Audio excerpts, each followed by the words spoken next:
Hello, world. Thank you for coming to my channel, The Life of Poon. Yes, indeed. Yes, indeed. And today I want to talk about being happy and my journey to happiness. Because I feel like I am 24 and I am like a good 85% there.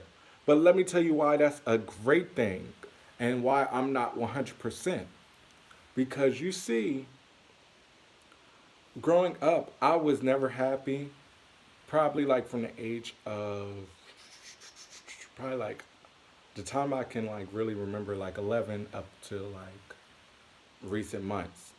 I was never happy because I always wanted things to be perfect. I always wanted things to be my way. I always wanted to be in control. I always wanted this at this time type of way. And I was really not seeing that that mindset was keeping me stuck. And especially being one of those people where it was like, I'm not going to be happy until I achieve this. I'm not going to be happy until I get that.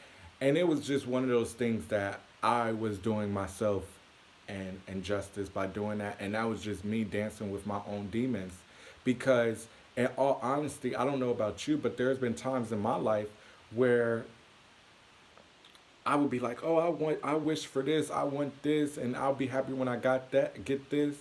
And I would get it, and I'll be like, yeah, I got it now. Still not happy. Oh, maybe I'll be happy if I get this. Oh, get it. I'm excited for what, 2 seconds, a minute, maybe even a week, and then it's just like, And it's just one of those things where I had to decide I have to be happy now with where I'm at and have to be happy and have that faith in myself of where I'm going. And it is definitely a struggle because I was stuck in this cycle of me just, oh, I'm going to be happy when I get this. And that's not how you live life because as you see, when I got those material things or got that love or got that whatever it was, I wasn't happy because ultimately I wasn't happy with myself in this present moment. And because it's been times where, like I said, I would wish for things and then I'd be like, I already had that. I would like be searching so deep and so hard for someone to love me, not realizing that I was already surrounded by love, not realizing that I didn't love myself. And I had to love myself and had to go on this journey of self discovery to realize that I have to be happy now. I have to love myself now. I have to be grateful for what's now because if I'm not, it will be taken away from me.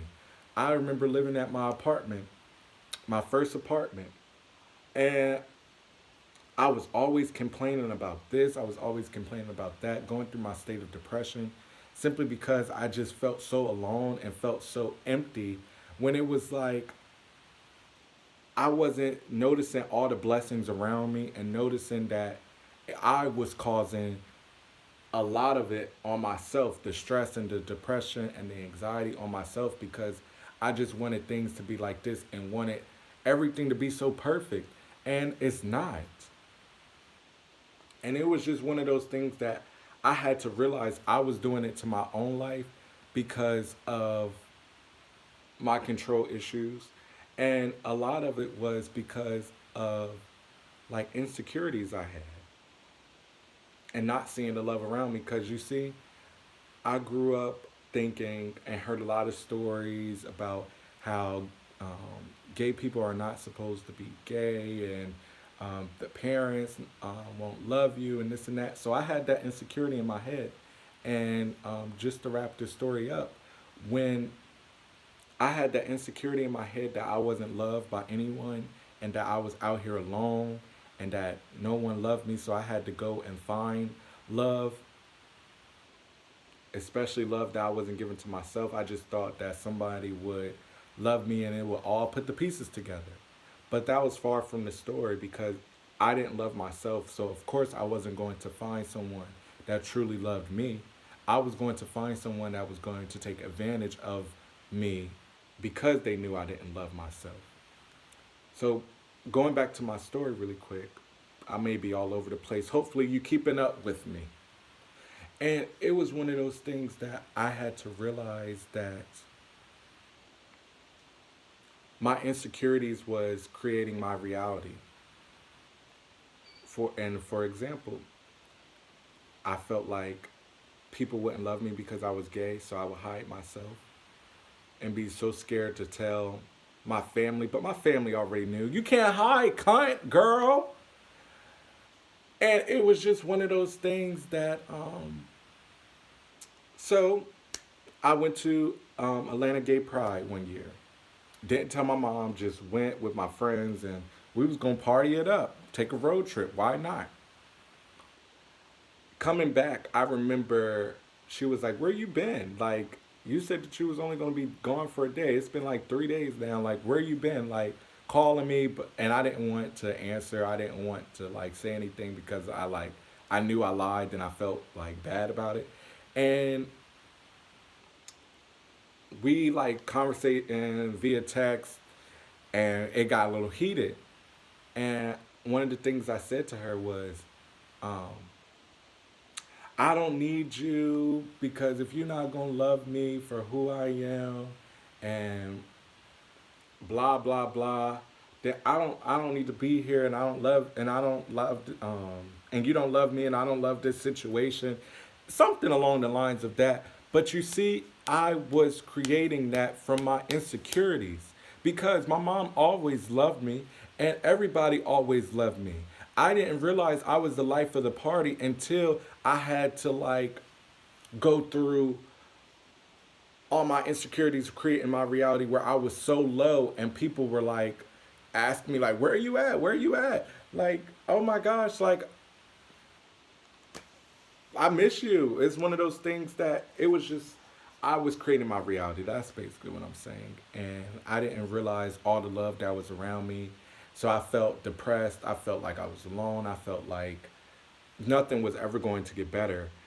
And it was just one of those things I had to learn. And now I'm speaking with you guys, telling my testimony. Your insecurities can really create your reality. And I know even with boyfriends or whatever, I had insecurities of what they was doing and who they was talking to all the time without even the red flag showing me that they was doing it. I just had that insecurity in my head, and guess what that created? Them actually doing it. It created me actually fucking up a good relationship because of those insecurities in my head. And going back to the whole gay thing, now what if I would have been like, oh, I don't need you in my life because like you can't accept me for who I am and et cetera, et cetera. And she would have been like, okay, well you can get out my house. What if she would have did that? Thank God she didn't, but what if she did?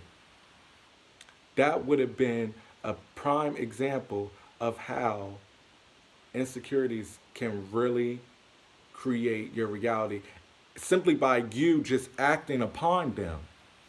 And it's just one of those things that I had to learn. And even with my whole job situation, I always felt like I was gonna get fired. I always felt like I wasn't good enough at my job, so I was gonna get fired. So what did I do? I quit my job. That was a good job because of my insecurities. I know I probably went from point A to point Z back to point D, but baby, hopefully you got the whole gist of the story because don't do it. It's not worth it. And it's one of those things that I had to learn.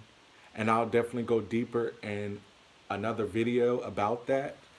But don't let your insecurities ruin your life because they really will. And it will kick you so low down in the gutter and make you really believe that you was right all along in your head. And in all honesty, sometimes your head lied to you. Your mind lies to you, and that's just the devil and your demons coming to dance with you because They just want to bring you down.